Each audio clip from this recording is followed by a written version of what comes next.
It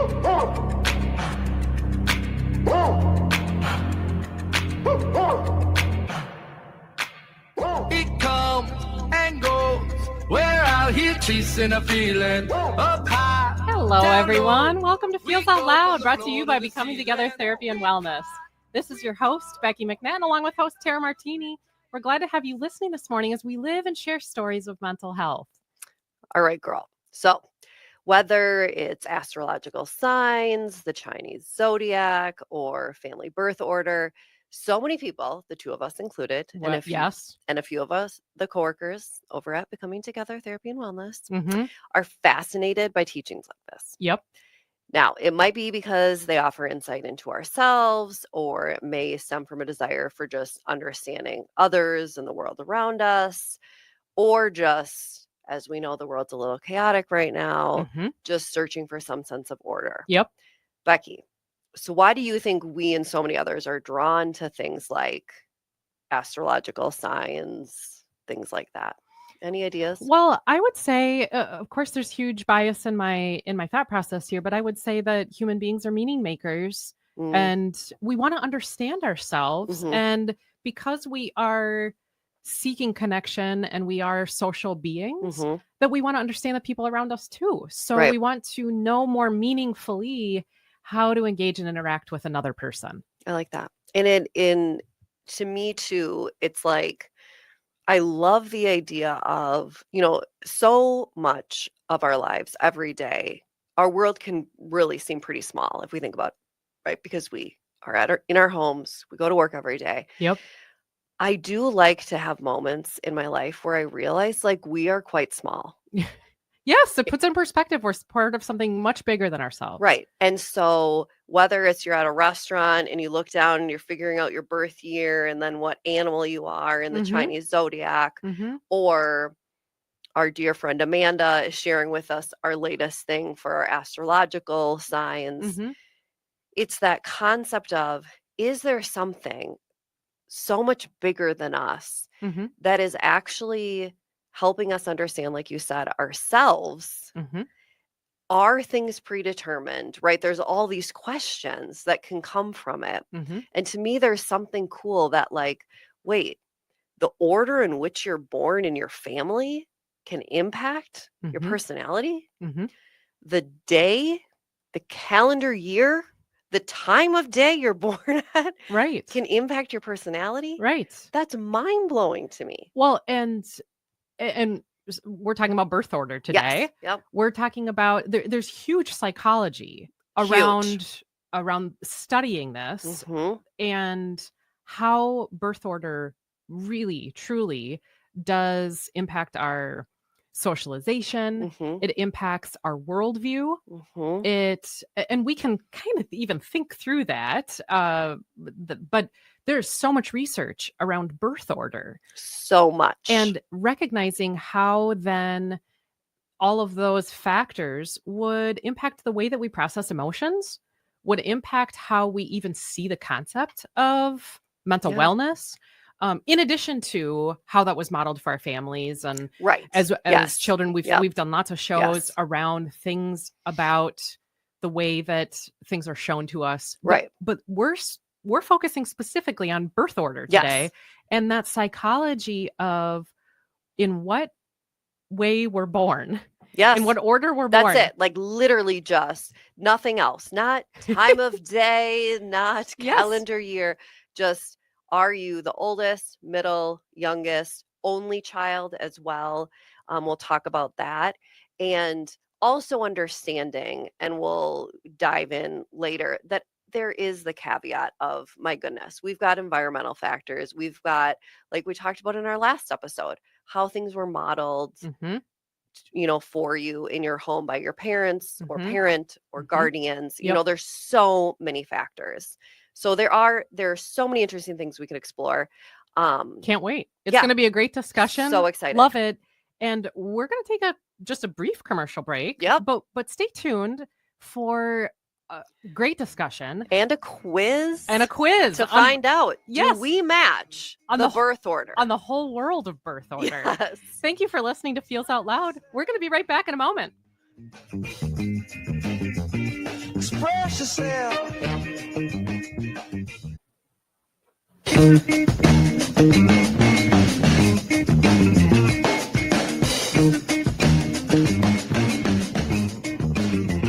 Express yourself. Welcome back, everyone, to Feels Out Loud, brought to you by Becoming Together Therapy and Wellness. I am Becky McNattin, along with Tara Martini. Let's dive right back into our exploration of birth order. Tara, take it away. All right, girl, it is time for a quiz. I am so excited. Now, doing a quiz live on the air is a little risky because the results may not be what I want, and then we're going with the flow today. Yes, this right. is the joy of just one take. So I am Becky. I'm going to give you a quiz. For the sake of time, I already took the quiz. I have my results to reveal in a little bit. You listeners out there don't know our birth order. So we are going to give Becky the quiz. Okay. We're going to see what the results say, and then we are going to find out where Becky fits Okay. in the birth order. And if our listeners also want to take the quiz. Yeah, so here's the thing. If you're not in your car, you can head to parents/together.org, and it is called Quiz. Does your personality match up to your birth order? Sweet. Yes. All right. And I want to say too, so Adler is the human behind the wonderful world of birth order.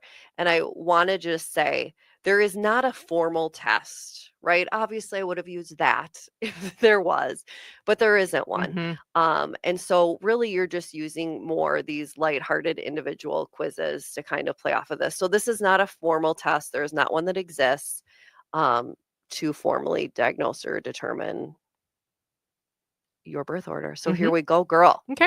All right. When you're in a group, Becky, how do you tend to behave? A, I often go with the flow and do what others want to do, but I still like to have fun. B, I like to lead the group and make decisions. C, I'm usually the one who's listening and encouraging others.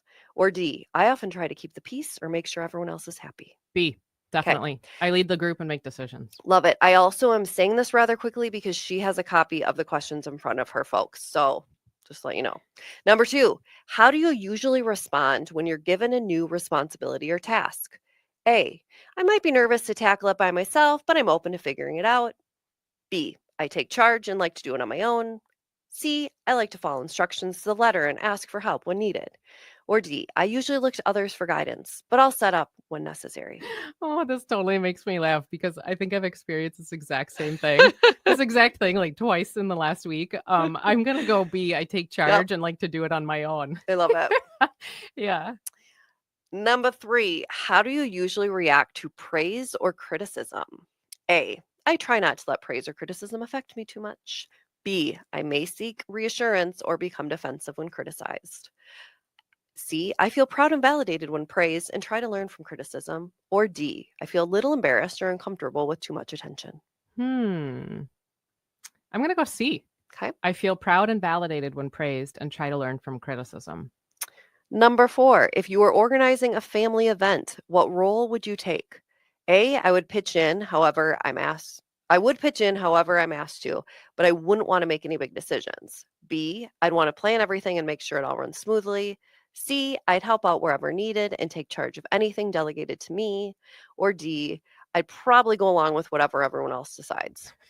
Oh gosh, this feels like a call out of all of my things. I'm going to say B. I'd want to plan everything and make sure it all runs smoothly. The hilarious thing is, in my head, I took this quiz for you, and you are hitting every single answer I thought you would. Okay. Which means I know you well, boo. Number 5, how do you feel about being the center of attention? A, I don't mind it, but I can do what I want if nobody's watching. B, I like getting recognition as long as it's for a good reason. C, I'm used to being in the spotlight and enjoy when all the focus is on me. Or D, it's fine once in a while, but I'm not really comfortable about it. C. Mm-hmm. I'm used to being in the spotlight and enjoy when all the focus is on me. I love it. 6, how do you feel about competition in your family? A, I'll compete. And really, this could be competition at all, really. A, I'll compete, but also value cooperation and fairness. B, I tend to be very competitive and strive to be the best. C, I may not compete much, but I still want attention or recognition. Or D, I avoid competition and prefer to stay out of it. You know, what's really funny about this, I used to think of myself as not a competitive person at all. And just recently, What? yeah, I thought I was one of the most non-competitive people I've known. And a very good friend of mine, who, if he listens to this, will be laughing right now. He said to me years ago, that's not true at all. And he laughed and he said, you're one of the most competitive people I know, because if you don't know how to play, you change the rules for everybody. That is It brilliant. was so great. Brilliant. So I'm going to go B. I tend to be Okay. very competitive and strive to be the Love best. it. 7. We're almost done here. What is your approach to friendship or relationships? A, I love being social, but I also value independence and enjoy doing my own thing. B, I tend to be the protector or caretaker for the people I care about. C, I seek attention and often need to develop a close connection with others. Or D, I like to keep things balanced and maintain harmony. This one's tough. It is. Because I'm kind of torn between A and C. I love being social, Okay. but I value independence and enjoy doing my own thing. I seek attention and often need to develop a close connection with others. I think I'm going to go C. Okay. And last question, when there's a problem, how do you usually tackle it? A, I usually just try to wait to see if it gets better on its own or if someone else will handle it. B, I like to take immediate action and solve it as quickly as possible. C, I seek advice from someone more experienced or try to get other people's opinions first. Or D, I try to avoid problems in the first place and back away at the first sign of trouble. I'm going to go C. I seek advice from someone more experienced or Okay. try to get other people's opinions first. Okay. I knew this would be your reveal, and I find it I've never taken this quiz. so amazing. I've never taken this quiz. She has no idea. I had no idea. I do know what my birth order is. I know her birth order. Mm-hmm. I also know her personality well, and I'm dying right now because the quiz says, Becky McNattin, that you are a firstborn. Okay. What does that mean? Well, it means they are known for their take charge personalities and can-do spirit. Because they are the closest to their parents or the family hierarchy, they can act like mini adults at times. They can also be very hard on themselves or striving to live up to their parents' high expectations and their own. While they can be natural leaders, responsible rule followers, and have high self-esteem, they can also get the bad rap of coming across as bossy, controlling, or overbearing. In short, firstborns are the original type A's. Now, remember, this is from a website called parentstogether.org. This is not scientific in nature. We'll go into the more scientific personality traits. Becky McNattin, where do you fall in your birth order? Well, so I am a middle child. She's a middle child. But I am the only girl. Yes. Which research does show It is a does. high impact that a lot of only or oldest females tend to exhibit more of a firstborn. So that throws a wrench into the birth order piece, because I think I tend to fall into that kind of firstborn category. But likely that's because of my birth order in terms of gendered birth order. Correct. And she said it for me, the caveat of there are so many factors that is the age gap between each kiddo in the family. Gender is a huge piece, so it's not a perfect art. I also received the same results of firstborn personality type. Okay, so you're a firstborn. Yeah. And winner chicken dinner, I am in fact firstborn. And so fascinating, because if you take in consideration of the little caveats with Becky, and then you take in my rather cookie cutter things and gender, we both kind of fit the category you also of are firstborn. the oldest girl. Yes, I am the oldest girl. So let's take a look at more scientific descriptions of firstborn. And once we look at the scientific kind of descriptions, then we're going to look into what's more our specialty is. How then is their mental health impacted? And to me, it is fascinating how it plays out, because we are in the therapeutic world. So we see this play out with our clients, with our friends, with our children, all those things. All right. So firstborn children. may display self-reliance, have a more serious attitude, behave conventionally to keep the tension of their parents, be high achievers, abide by rules, be responsible, be a perfectionist, trust their capabilities, uphold family traditions and morals, or imitate the behavior of their parents in looking after younger siblings. Super interesting. And if any listeners are out there and want to look up this more, this really is it's a psychological theory. Yep. It's called birth order theory. Yep. By Mr. Adler. Yeah, you can type in birth order theory, and it highlights not with a conclusive nature, but what the birth order says about what you might do and how things might operationalize and how your worldview might be changed because of that birth order. Yep. And it's sort of a call out to me as you read the firstborn May. I think I'm like the whole list. I do see so much of myself in it as well. And going back to what you just said a moment ago, it's a theory, right? It is just a theory that is out there. But just like all the other things we talked about in the intro or the first segment, it is fascinating because as I read all these bullet points, I'm like, yep, that's me. Oldest child may take on a teaching role for their younger siblings, which may reinforce their own learning and increase their intellectual abilities. Which makes so much sense. Yes. Which makes so much sense. You're the oldest child and an expectation that you could help out with some things, or you would be the first of the children that are there to start to do some tasks. And you would be asked to do some of those tasks that would impact the caretaking for the other children. Right. And also that I kind of read it as another angle of just the idea of increasing their intellectual abilities of, in my family, we're all learners, obviously, and been fascinated by that, but I've definitely taken that to heart the most, where I'm just always thriving or always yearning to learn. So I'm the one who keeps going back to school and always wanting to be a student. Obviously was a teacher for a long time because I've always just loved the idea of learning. And so I do feel I'm this walking stereotype of the firstborn.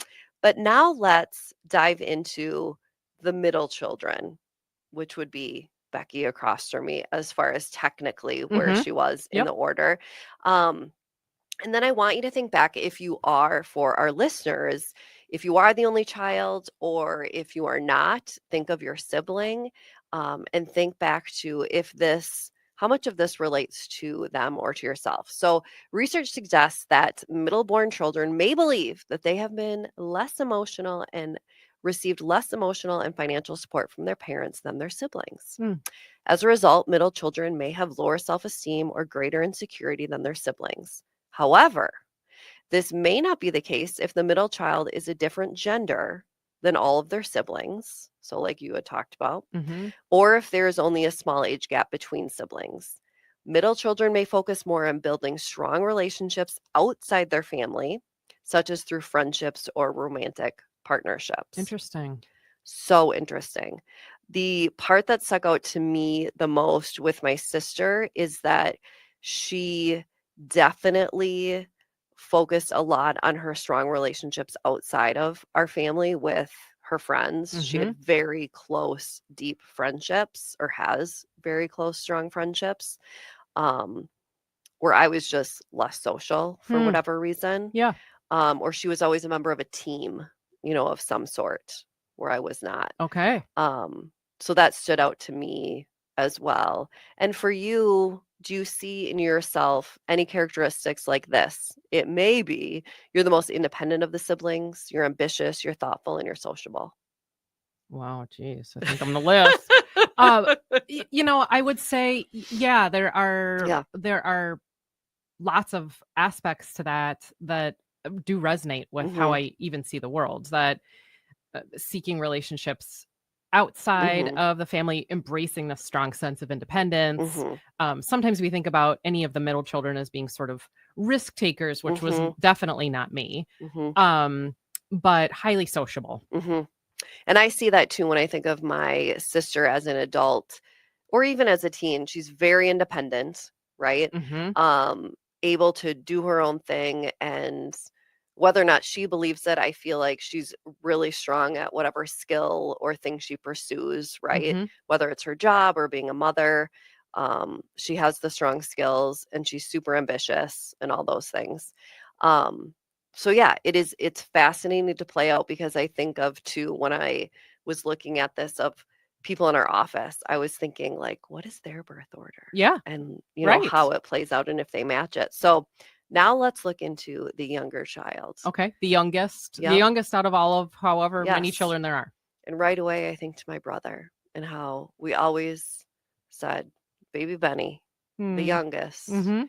And I think he fits the stereotype in every way. Okay. But let's take a look at what that means. Okay. The youngest child may look for ways to stand out from their older siblings and create their own unique position in the family. They may try to gain attention in different ways than their siblings or sibling and may become more sociable, extroverted, and fun-loving in order to assert their uniqueness. A youngest child may feel they have to compete or catch up to older siblings and may feel less capable or at a disadvantage. Wow. They may develop an outgoing personality, humor, and social intelligence to elevate themselves in the family dynamic. That makes so much sense. Doesn't it? Why do you think it makes so much sense? Well, because subsequent children would have to figure out ways to stand out and be unique. Yes. And that's one beautiful compensatory strategy, is to be the funny one. Right. For sure, to be the funny one. And I think what I thought of is what you had brought up earlier is the idea that my brother was the only boy and he's the youngest. So to me, it's that I think just naturally, and I'd have to ask him to know, but I don't even know if he had to try very hard, but he just naturally was like the super funny, charismatic. We all loved up on him because he was the only boy and the youngest, right? So it was just this natural thing. He was very social. And I always just thought, oh my gosh, like the things he did and everything, he just had this really cool way of life and living. And my younger brother is so the same. Really? That tell me more about he is that. the funniest guy. And can always figure out the way to make a situation hilarious. Really? And was he always that way? Always has been that way. Really? Okay. And from a highly creative space. Okay. And maybe in part because I gave him some outlets too. I used to love to dress him up as all sorts of things as a child. You did. But he would embrace the role very wholeheartedly and would make it silly. And so he very much fits that youngest dynamic as I well. love that. Yes, my brother would go with the flow when I didn't like to play house growing up. Surprise, surprise. I liked to play school. Yeah. So I'd be like, okay, Ben, you're going to be the student. And we had a little wooden desk. I liked to play school with mine too. You did? Yes. I love it. Yes. So I wanted to make sure we included, before we get to the mental health piece and the connection, I wanted to include the only children because that is so important. Yes. And so looking at only children, they may receive, similar to the eldest, they may receive more attention from their parents and will not experience conflict or competition, right, with their siblings because there isn't anyone to compare them to. So growing up as an only child may result in characteristics such as typically very mature, very creative, very intellectual, and have an easier transition into adulthood. A lot of the times when I was looking into it, you would hear comments like they're really good with adults. I can see that. And I find that true with my daughter, who is now an only child. And she is always, in the last 4 years, just developed like a really good relationship with adults. And it's almost like she's more comfortable being around adults than children because it's just been the two of us. Yeah. Right. Well, and children who have larger age gaps in between them, one may kind of operationalize or show up in the world as an only child because of the age gap that exists. Right. It makes so much sense. Yes. And I think it is so fascinating because whether we're therapists, and I think both of us too definitely have a client base where we have a wide variety of ages, right? We don't no therapist just sees a very specific age. And so whether it's our clients or me as a teacher, it's fascinating to see how birth order plays out with the people that we work with. Yep. and see how some really play into and match this Totally. birth order piece. Yeah. So, research suggests, as far as with the only children, typically high achievers complete more years of education, which I thought was very interesting, and have very secure, high status jobs. Interesting. Yeah, which makes sense to me because if you think the attention is on them, Yeah. right? Right. And the focus. So maybe that increased pressure was there. And an interest in succeeding based on what exposure to like adult discussions. True. That's a good point too, right? I am very curious how then the only child piece then will go to with our next piece or segment with mental health, how that impacts their mental health then. Yeah.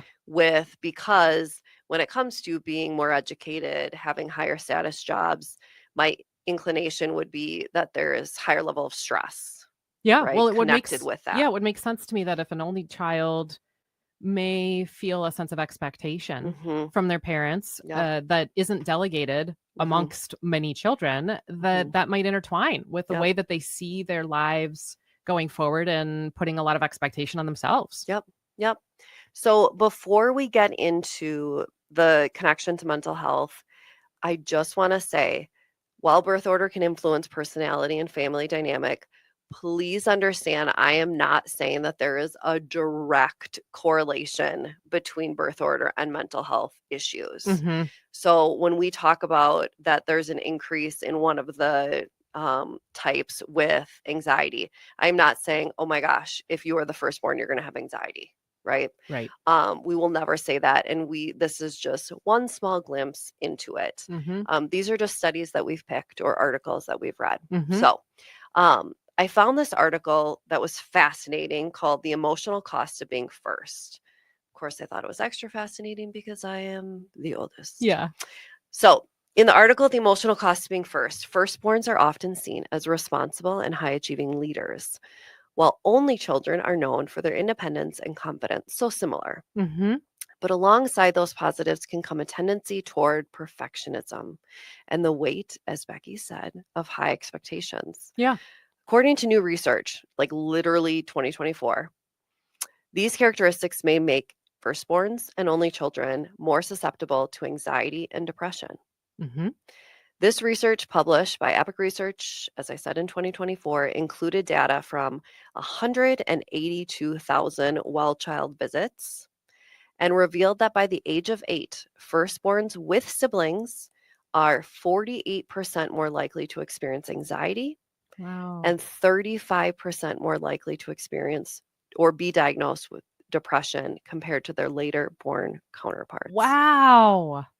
What does your wow come from? That's Where does just that come so from? interesting how we can see how birth order impacts, as you and I have spoken about, the way that we're socialized, how we see things around us, which then, of course, have an impact on how we process emotions. Yes, which is so, again, it blows my mind in a very fascinating way. Yeah. That it is just the order in which you were born. Because I will say, I did feel growing up, not from my parents, just an internal pressure of I need to be a good human and do well because my sister and brother are watching, even if they weren't. Interesting. Yeah. And so it's like, don't mess up. Uh-huh. Right. And oddly enough, I have anxiety. So now only children, which is so interesting, have very similar diagnoses with a 42% higher likelihood of anxiety and a 38% increase in depression risk compared to those with siblings. Wow. I know. From that spot, very likely of the way that people absorb expectation, perceive expectation, and then seek to act that out in the world around them. Yeah, it's fascinating. Now, what makes these birth positions more susceptible to anxiety and depression? And first, to clarify, this doesn't surprise me at all. Like if I'm thinking of like diagnoses, I would say anxiety and depression kind of like if I had to pick. Yeah. That would make sense. So firstborns often experience parenting through their parents' initial learning curve and anxieties, which makes so much sense. Right. While only children may face similar pressure. Okay. Now let's move on to, because due to time, I just want to make sure we get through all of them. Numerous studies support the idea that lastborns potentially have lower rates of mental health challenges.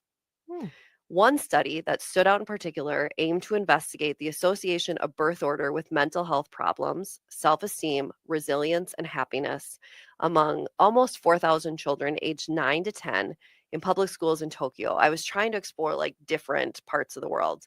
The results showed lastborns with the lowest total difficulty score, which is so fascinating. That's so interesting. So they had the lowest difficulties, right? Yeah.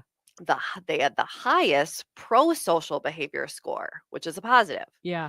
Was found among the lastborns as well. Their resilience score was also the highest among lastborns. Interesting. Okay. So fascinating. Oh, us poor firstborns, right? Yeah. But it makes sense because everything we talked of with the descriptions, Yeah. if the firstborn are the high achievers and all those things, and the lastborns are the funny, carefree, more sociable ones, Yeah. It makes sense. Yeah. Okay? So what about the middleborns or the middle, like all those middle children? Poor middleborns. The lowest happiness score was found among middleborns. Really? Yes. And let me go into that bad boy a little bit deeper because there is actually a thing called middle child syndrome. Okay. Now, is this a real thing? Okay. Again, it's just kind of like the birth order theory.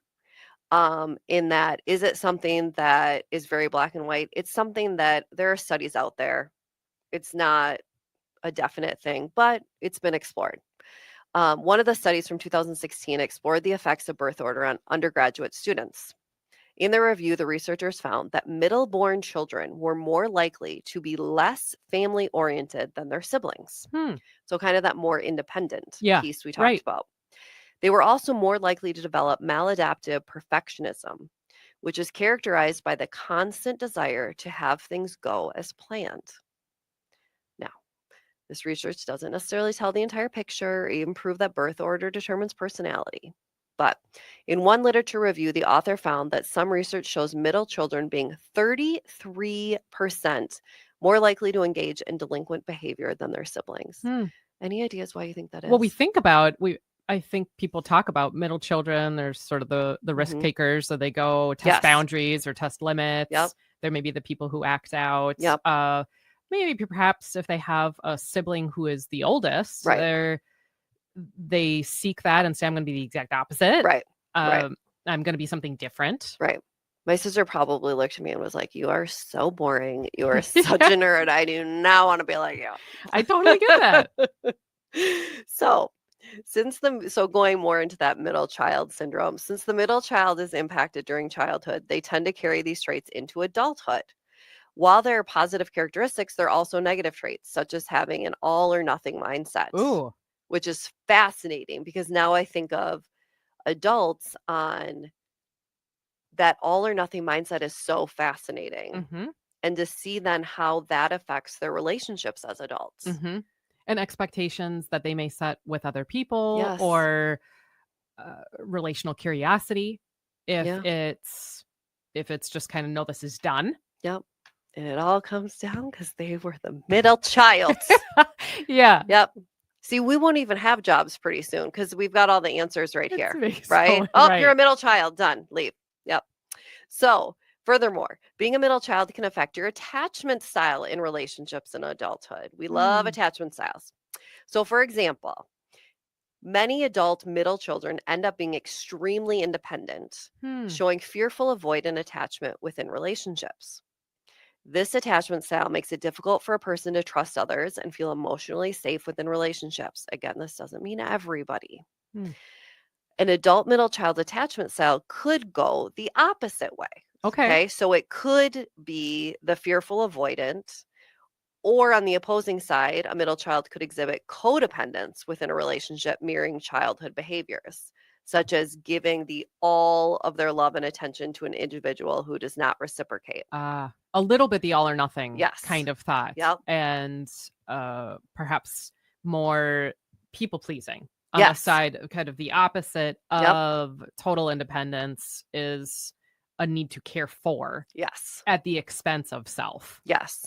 And again, please know if you're a middle child there, please, then you're listening, be like, oh my gosh, no, this is not everybody. This is just what some studies have shown. So due to all of these childhood experiences, the most common traits a middle child may carry into adulthood include, like Becky just said, that peacemaker, trying to like fix it, the mediator, having strong relationships with people outside of their family, which makes sense, easygoing, independent, self-motivated, and successful in their careers.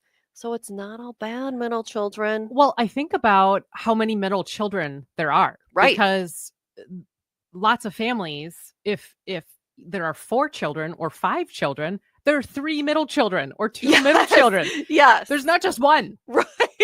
So, and they talked about that too, they were saying, okay, it is, when they were talking about the studies, there's like, wait, there's far more, just like you said, in this world, there's far more middle children because it's rare that you just have 3, right? And there's smack dab in the middle of how does it play out. Now, what they did talk about in some of the studies was if you split the family, and for those, it is visual as well. If you split the family, the ones that are closer, right, to the half of the eldest are taking on more of the oldest child's traits. And then split it down the middle, the ones that are age-wise closer to the youngest are taking on.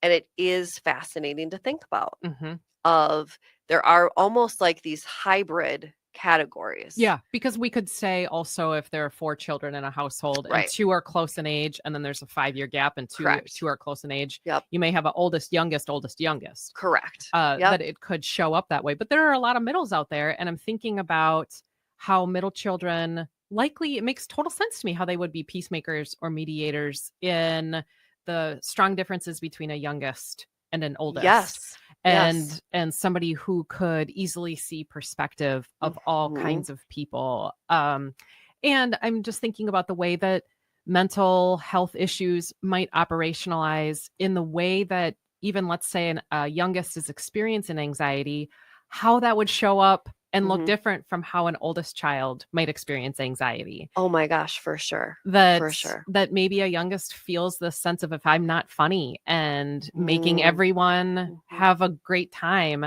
I'm not setting myself apart. Or who am I? Yes. Yeah. What's my identity? And an oldest might say, I need to get this done. And worth could be associated outside of self.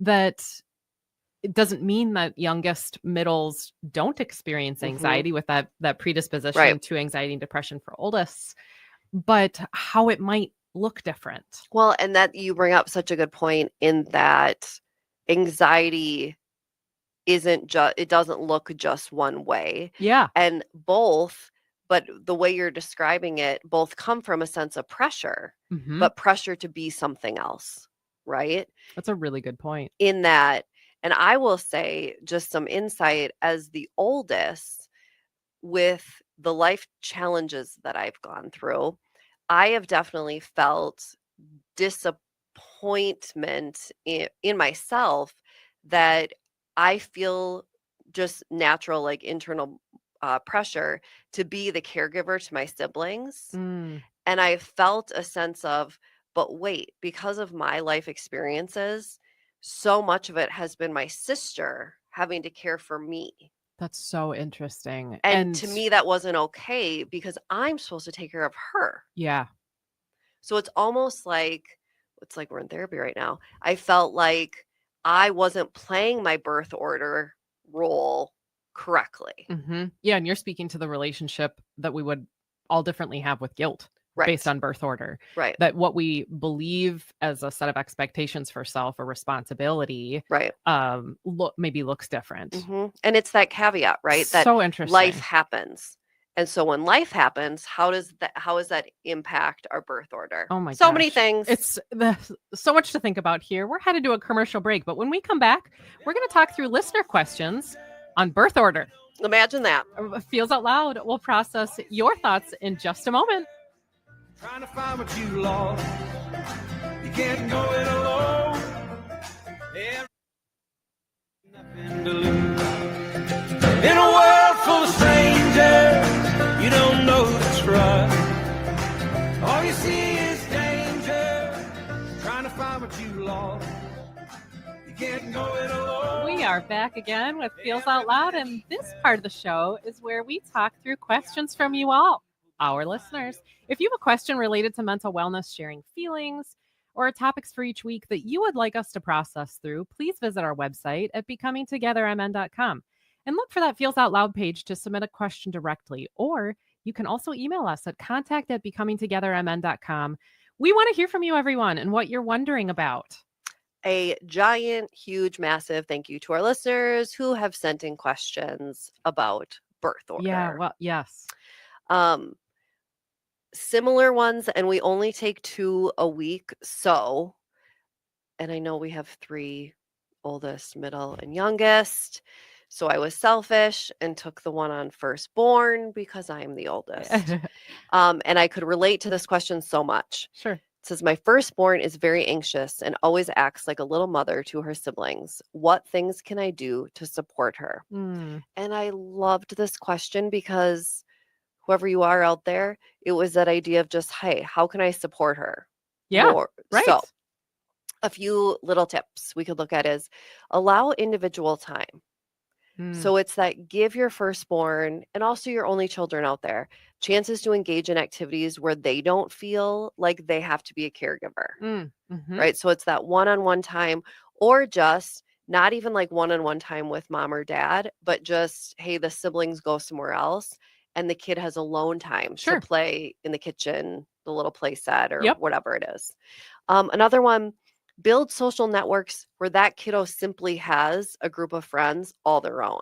It's not the neighborhood kids and all the siblings with their siblings, right? It's just something that's their own. Seeking to build what middle children might develop naturally. Exactly. Those relationships outside of family. Yep. Promote open conversation about feelings. I mean, this, I'm going to say with every child. Yeah, every right? child. But in particular, the oldest, because that's the kiddo who typically may keep things inside because they need to be the caregiver and the model for, their younger siblings. So it's let your child know it's safe to talk about their worries or stress and acknowledge their efforts. Yeah. About being that little caregiver, but remind them that's not their job. They are just to be a kid. Yep. And then lastly, seek external support when needed. So if you do notice like, wow, my oldest kiddo or my only child, I see symptoms of anxiety, depression. Like we said, there are increased cases in those birth order spots. Consider talking to a therapist or a counselor or a school counselor. Yeah. Who specializes in child development. Well said. Yeah. Our second listener says, I'm an adult middle child, and I do feel like I have a stereotypical place in my family. Well said. Yes. And always have. Any tips for how I can feel better about my place or to try and gain a voice? Yeah, I love that question. And I love how honest the person is. Yes. Like, I'm an adult middle child and I am feeling all the things. Yes. Right. So one of the things the idea that this person could focus on is the idea of finding a voice is look at it like creative outlets like journaling, right? When you're writing, you're finding that voice. It's literally yours. It is. Yep. It is your voice. So practice journaling to express and work through your thoughts about yourself. You can actually validate your own experience through journaling. Yep. One of my favorite words in the world is boundaries. Set those. Middle children are used to being stuck in the middle. So it's important to remember that your needs matter a great deal. Set personal boundaries and stick to them. Think about what boundaries you need and communicate those with your loved ones. That makes a lot of sense to me. And especially if you're a middle child who might be the mediator. Yes.